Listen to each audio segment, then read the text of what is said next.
Alright guys, today I'm on my way home and I get the privilege of riding along this river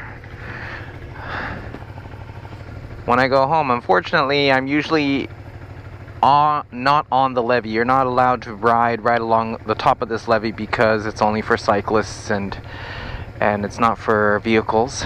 But sometimes you get to see the cows coming over the levee and just walking down the road back to the cow farm. I don't know if you can, the camera is picking it up, but right over there you can see that, so it's pretty cool.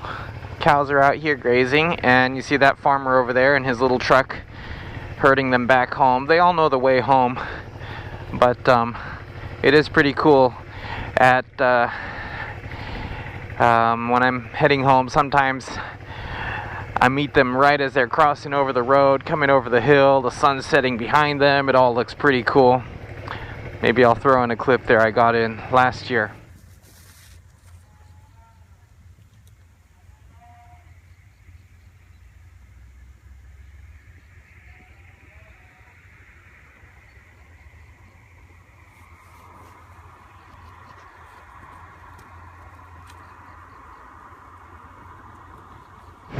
Anyways, today I want to show you a few of the things that you can see as you ride along this river, and it's a very popular route for riders, motorcyclists, and I'm going to show you why. Along the Tone River, on this stretch that I ride on, there are very few lights. Here are a few more cows here. There are very few lights. For about 10-12 kilometers, I don't think there are any lights along this road. So you could go and just enjoy the open road. And on this road, they tend to go Ibaraki speed, which is pretty fast. Some people refer to it as a highway that you don't need to pay for, because some people do go at highway speeds here at certain sections. The grass is green, the sky is blue, the air is fresh. It's a great day for riding. It's the kind of day that you just want to keep on riding and keep on riding.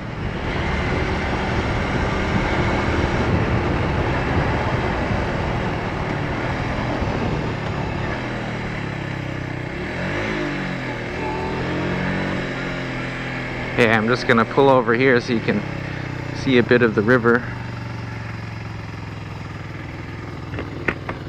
If you follow this river all the way that way, you'd get to the coast. It will take you to Choshi, and there's a cool lighthouse and some cool roads to ride at the tip of that, well, towards the Pacific, on the Pacific coast along that side. So I want to follow the river all the way down someday and do that. But for now, we're heading back towards town, towards Kashiwa. Alright, here we go.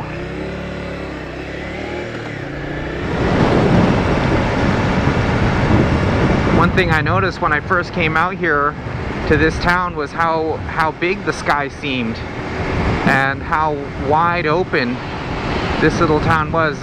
In many parts of Japan, you don't get to see this much sky just because there are so many buildings around and trees and things like that. It's a very mountainous country, and so you don't get so many of these wide open flat areas. And except for Hokkaido, I think in Hokkaido, I haven't been there, but my image of Hokkaido is something sort of like some of the scenery you see here. Just a lot of blue sky, a lot of wide open expanses, and I really want to go riding there someday. Another place I want to go. But if you're in the Kanto area or close to Tokyo, I think this little town and this area along the river is about as close as you're going to get. Well, I could be wrong. I could be totally wrong. I'm sure there are other places, but the feeling I get from here is that you get some of this, look at this wide open kind of area along the river, and over there's just a bunch of rice fields. Something similar to what you might see in Hokkaido. Anyways, those are just my thoughts, and that's kind of why I like this area. I really love the wide open spaces.